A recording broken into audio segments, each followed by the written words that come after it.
Hallelujah. सबको जय मसीह की। मैं प्रॉफिट सुमनदीप और आपका स्वागत है बिशप अमरदीप मिनिस्ट्री में। परमेश्वर आपको ब्लेस करे और आप आशीषित हों। और अगर आप चैनल पर नए हैं तो चैनल के साथ ज़रूर जुड़ें। परमेश्वर आपको ब्लेस करे और हर बुधवार शाम को 8 बजे लाइव ज़रूर जुड़ा करें ताकि परमेश्वर आपके जीवनों में अद्भुत कार्य कर सके और आप परमेश्वर की सामर्थ को पा सकें और अपने जीवनों में अद्भुत चमत्कार, अद्भुत ब्लेसिंग्स को पा सके। इसलिए शाम को हर बुधवार शाम को 8 बजे लाइव जरूर जुड़ें। जब आप लाइव प्रार्थना सुनोगे तो परमेश्वर आपके जीवनों में भी अद्भुत चमत्कार करेगा। हालेलुया। सबसे पहले आज का दिन के लिए उस महान परमेश्वर को धन्यवाद दें क्योंकि वो भला है, वो सर्वशक्तिमान है और दयालु है। और प्रभु यीशु मसीह ने हमारी खातिर अपनी जान को दिया। सबसे उत्तम भाग ये है कि प्रभु यीशु मसीह ने हमारे पापों की खातिर अपनी जान को दिया। और हम लोग क्या करते हैं, क्या हम प्रभु के लिए अपनी जान दे सकते हैं? बहुत से ऐसे लोग हैं जो कि जान देने वाले हैं। बहुत से ऐसे लोग हैं जो सिर्फ हालेलुया हालेलुया करते हैं और उससे आगे वो नहीं बढ़ सकते हैं। हालेलुया। बल्कि परमेश्वर का वचन ये कहता है कि जो मुझ में है मैं उसमें हूँ। हालेलुया। जो मुझ में बना रहता है मैं उसमें बना रहता हूँ। अगर आप प्रभु यीशु मसीह में बने हुए हो तो प्रभु यीशु मसीह आप में बने हुए हैं। हालेलुया। ये परमेश्वर का चमत्कार है। और आज का हमारा टॉपिक है कि जब हम प्रभु को की आवाज सुनते हैं तो आशीष को पाते हैं। हालेलुया।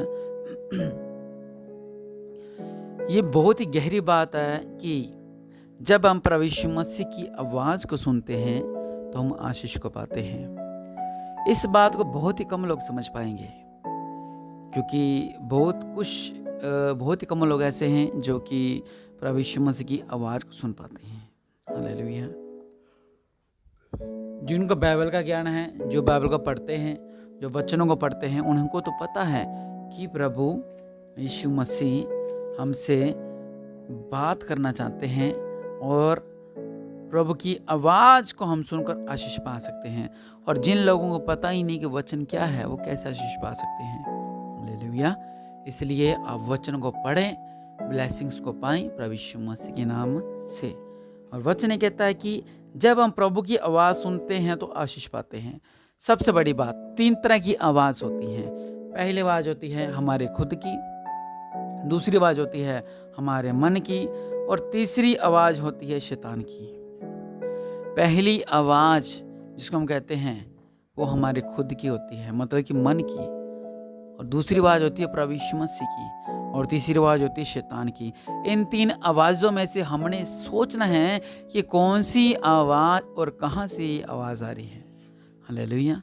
अगर हम कहते हैं कि चलो आज हम चर्च में भेंट 15,000 रुपये दे के आते हैं, चलो आज हम दशमांश इस बार ज़्यादा निकालते हैं, तो हमें एक आवाज़ सुनाई देती है, नहीं ज़्यादा मत कर, इसको दशमांश को ज़्यादा मत निकाल।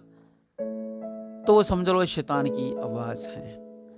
अगर हमारे मन से ये आवाज़ आती है कि हाँ बेटा तू 15,000 को बीज रहा है और तू 15 लाख को काटने वाला होगा, तो ये परमेश्वर की आवाज़ है। क्योंकि परमेश्वर हमेशा हमारी तरक्की चाहते हैं और शैतान हमेशा हमारी बद्दुआ चाहता है, क्योंकि शैतान को शैतान इसलिए कहते हैं।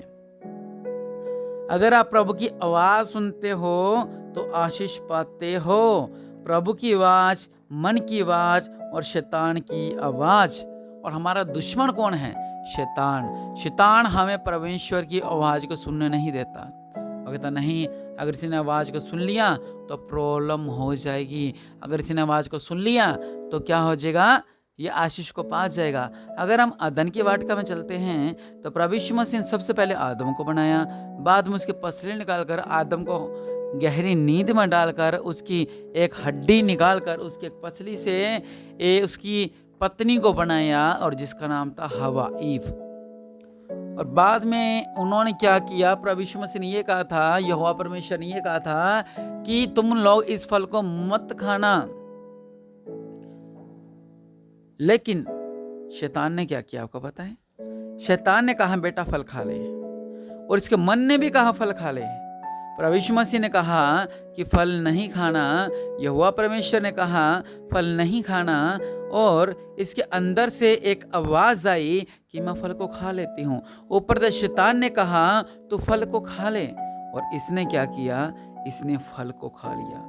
इसने वो फल खाया जिसने पूरी दुनिया को बदल दिया, और जिसकी वजह से पाप ही पाप दुनिया में आ गया। अगर वचन पढ़ते हैं, उत्पत्ति में लिखा हुआ है, उत्पत्ति 3 अध्याय में, यहोवा परमेश्वर ने जितने बनेले पशु बनाए थे उन सब में सर्वधृत था। उसने स्त्री से कहा, क्या सच है कि परमेश्वर ने कहा तुम इस वाटिका के किसी वृक्ष को फल न खाना?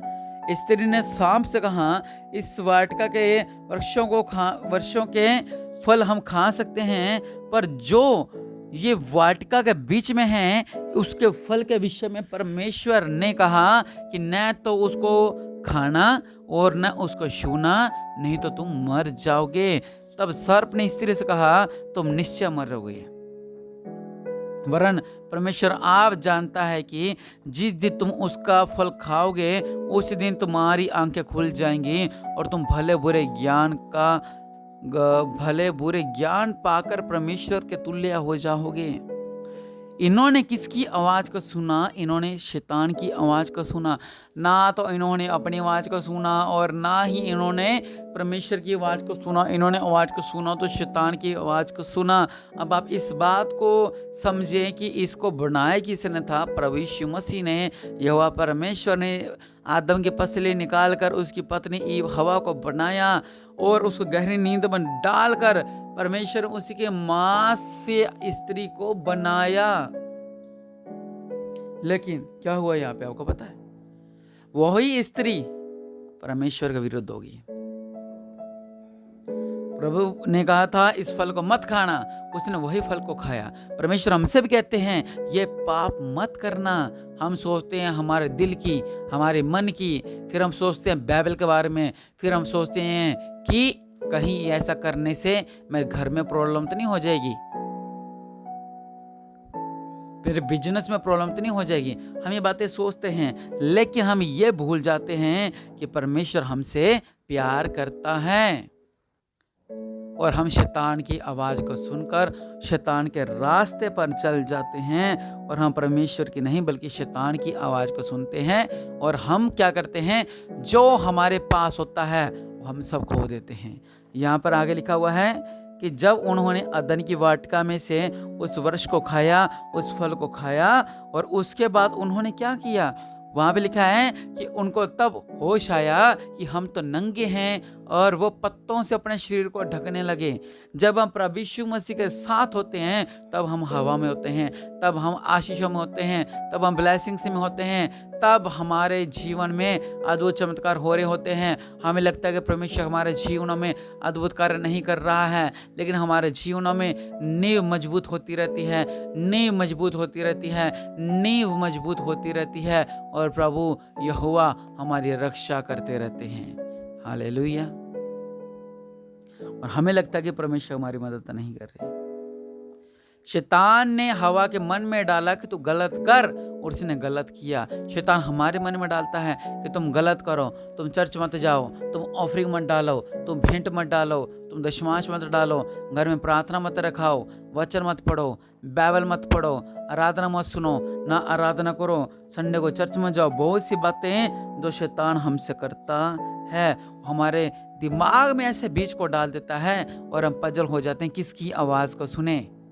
जब हन्ना और सफीरा ने जब वो कुछ भूमि बेची, उसमें से उन्होंने कुछ हिस्से को रख छोड़ा, लेकिन उन्होंने किसकी आवाज़ को सुना? परमेश्वर की आवाज़ को नहीं सुना, बल्कि शैतान की आवाज़ को सुना, और उनका सत्यानाश हो गया। हालेलुया। और उनका सत्यानाश हो गया और वह बर्बाद हो गए। इसलिए प्रिय भाइयों और प्रिय बहनों, परमेश्वर का वचन ये कहता है कि आप अगर यहोवा परमेश्वर के चरणों में हैं, अगर आप प्रभु यीशु मसीह के साथ बने हुए हैं, तो प्रभु यीशु मसीह की नाम को महिमा देते रहें, उसको आशीष देते रहें। उसके जीवन में अद्भुत चमत्कार आपके जीवन में होते रहेंगे। अगर आप परमेश्वर की आवाज़ को सुनोगे तो आप ब्लेसिंग्स को पाओगे। योना ने क्या किया? परमेश्वर की आवाज़ को नहीं सुना और बहुत बड़े संकट में फंस गया। और जब पौलुस और सिलास आराधना कर रहे थे, प्रार्थना कर रहे थे, वो परमेश्वर की आवाज़ को सुन रहे थे कि परमेश्वर यहाँ पर मौजूद है। और आपने पढ़ा होगा कि बड़े बड़े गेट टूट के चूकनाचूर हो गए और नींव हिल गई और हर तरह के बंदी गृह के दरवाजे टूट गए। और परमेश्वर ने क्या कहा कि मैं तुम्हारे संग हूँ। और दरोगा भी डर गया कि ये क्या हो गया, क्योंकि परमेश्वर उनके साथ था। आपने क्या करना है, अगर आपके मन में कुछ भी बातें आती हैं तो आप परमेश्वर की बात को सुने और कहें कि नहीं, मेरा परमेश्वर सही है और तू गलत है। शैतान जो हमारे दिमाग से खेलना चाहता है, जो हमारे मन से खेलना चाहता है, शैतान को डांटें और कहें कि शैतान तू मेरा कुछ नहीं कर सकता। हालेलुया। इस बात पर विश्वास करें कि आप किसकी आवाज़ को सुन रही हो। अगर आप शैतान की आवाज़ को सुन रही हो तो आप बर्बाद हो जाओगे, और अगर आप परमेश्वर की आवाज़ को सुन रहे हो तो आप आशीष को पा जाओगे और ऊंचाइयों पर जाओगे। हालेलुया।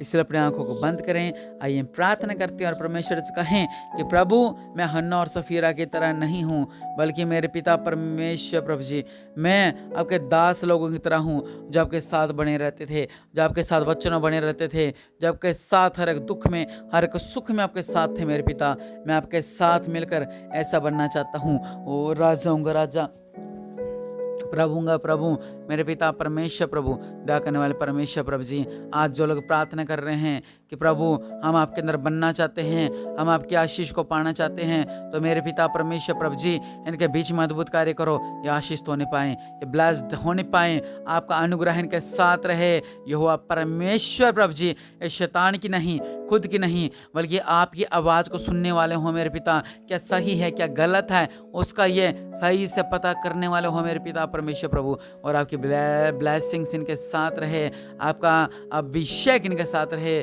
आपका जलाल इनके साथ रहे, आपकी सामर्थ्य इनके साथ रहे। दया करने वाले परमेश्वर, इनके बीच में अद्भुत कार्य करो, आपका अनुग्रह इनके साथ रहे, आपकी ब्लेसिंग्स इनके साथ रहे मेरे पिता। जो इस प्रार्थना को सुन रहे हैं मेरे पिता, इनके बीच में अद्भुत कार्य करो और ये ब्लेस्ड होने पाए, ये ब्लेस्ड होने पाए, ये आशीष होने पाए प्रभु यीशु मसीह के नाम से, आमीन।